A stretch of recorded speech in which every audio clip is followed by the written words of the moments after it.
Sunset high and I'm by your side. Blood rush in the haze glow. My hands to the bones. No stop.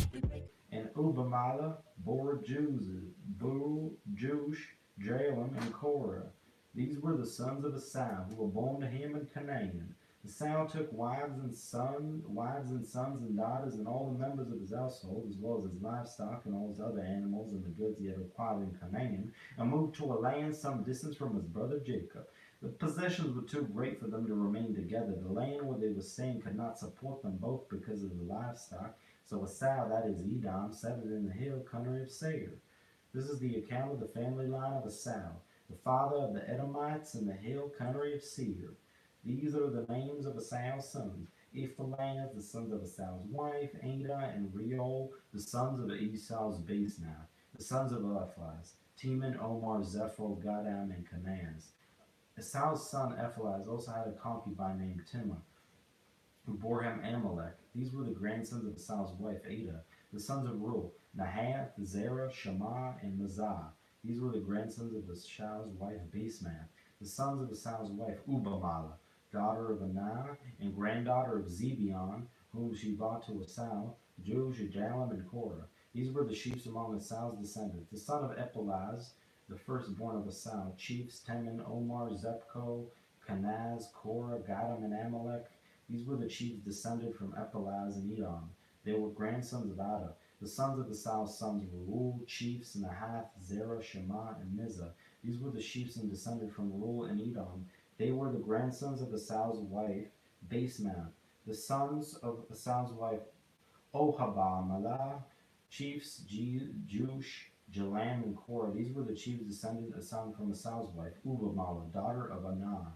These were the sons of Esau, that is Edom, and these were their chiefs. These were the sons of Seir the Horite, who were living in the region: Lotan, Shobal, Zibeon, Anah, Dishan, Ezer, and Dishan. These sons of Seir and Edom were Horite chiefs. The son of Lotan, Hori and Haman. Timah was Lotan's sister. The sons of Shobal: Alvan, Manath, Ebal, Shepo, and Onam. The sons of Zibeon: Ea and Anah. This is the Anah who discovered the hot springs in the desert while she was grazing the donkeys of his father Zibeon.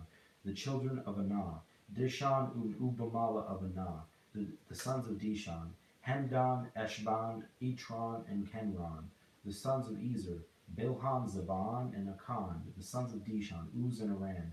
These were the Horite chiefs: Lotan, Shobal, Zibeon, Anah, Dishan, Ezer, and Dishan. These were the Horite chiefs according to the divisions in the land of Seir. The rulers of Edom. These were the kings who reigned in Edom before any Israelite king resigned. Bela, son of Beor, became king of Edom, and his city was named Dinhabah. When Bela died, Zobab, son of Zerah from Bozrah, succeeded him as king. When Zohab died, Hushram from the land of the Temamites, succeeded him as king. When Zohab died, Hushman from the land of the Temamites succeeded him as king. When Hushman died, Hadad, son of Behadad, who defeated Midian in the country of Moab, succeeded him as king. His city was named Avith.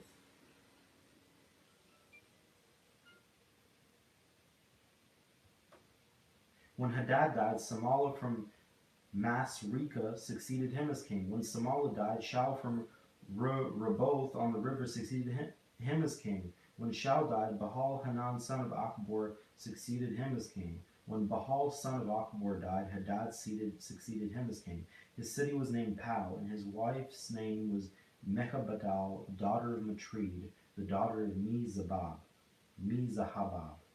These were the chiefs descended from Esau by name, according to their clans and regions: Timah, Avala, Jehilath, Ohumala, Elah, Canaan, Kenaz, Tamar, Mizar, Megideel, and Aram. These were the chiefs of Edom, according to the settlements in the land they occupied. This is the family line of Esau, the father of the Edomites. Joseph's dreams.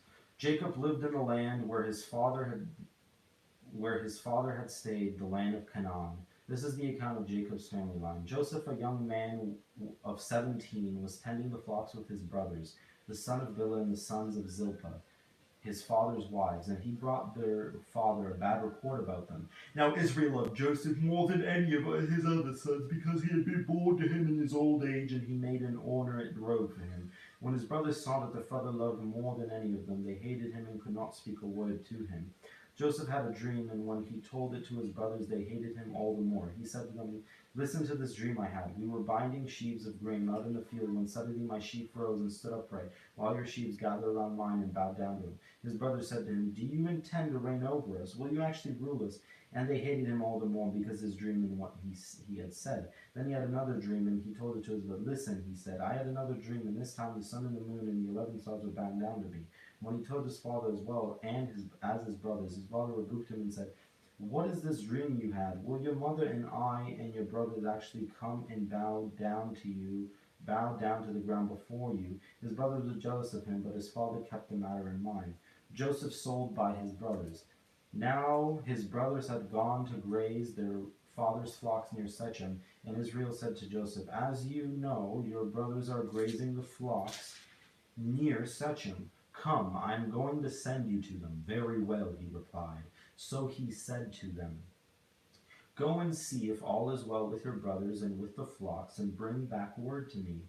Then he sent them off with the valley of Hebron. When Joseph arrived at Shechem, a man found him wandering around in the fields and asked him, "What are you looking for?"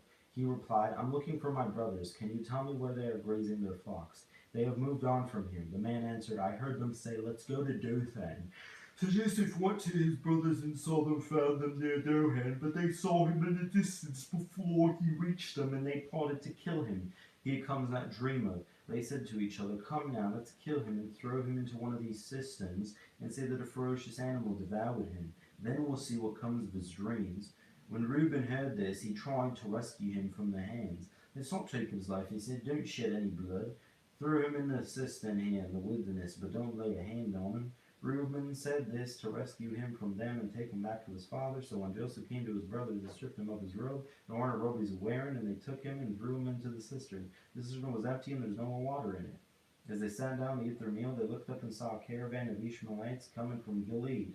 Their camels were loaded with spices, balm, and myrrh, and they were on their way to take them down to Egypt. Judah said to his brothers, "What will we gain if we kill our brother and cover up his blood? Come, let's sell him to the Ishmaelites and not lay our hands on him. After all, he is our brother and our own flesh and blood."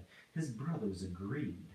So when Midianite merchants came by, his brothers pulled Joseph up out of the cistern and sold him for 20 shekels of silver to the Ishmaelites, who took him to Egypt. When Reuben returned to the cistern and saw that Joseph was not there, he tore his clothes. He went back to his brothers and said, "The boy isn't there. Where can I turn now?" Then they got Joseph's robe, slaughtered a goat, and dipped the robe in the blood. Then they took the ornate robe back to their father and said, "We found this. Examine it to see whether it is your son's robe." He recognized it and said, "It is my son's robe. Some ferocious animal has devoured him. Joseph has surely been torn to pieces." Then Jacob tore his clothes, put on sackcloth, and mourned for his son many days. All his sons and daughters came to comfort him, but he refused to be comforted. "No," he said, "I will continue to mourn until I join my son in the grave." So his father wept for him. Meanwhile, the Midianites sold Joseph in Egypt to Potiphar, one of Pharaoh's officials, the captain of the guard, Judah and Tamar. At that time, Judah left his brothers and went down to stay with a man of Eludim named Hera. There Judah met the daughter of a Canaanite man named Shua. He married her and made love to her. She became pregnant and she gave birth to a son who was named She conceived again and gave birth to a son and named him Onan. She gave birth to still another son and named him Shelah.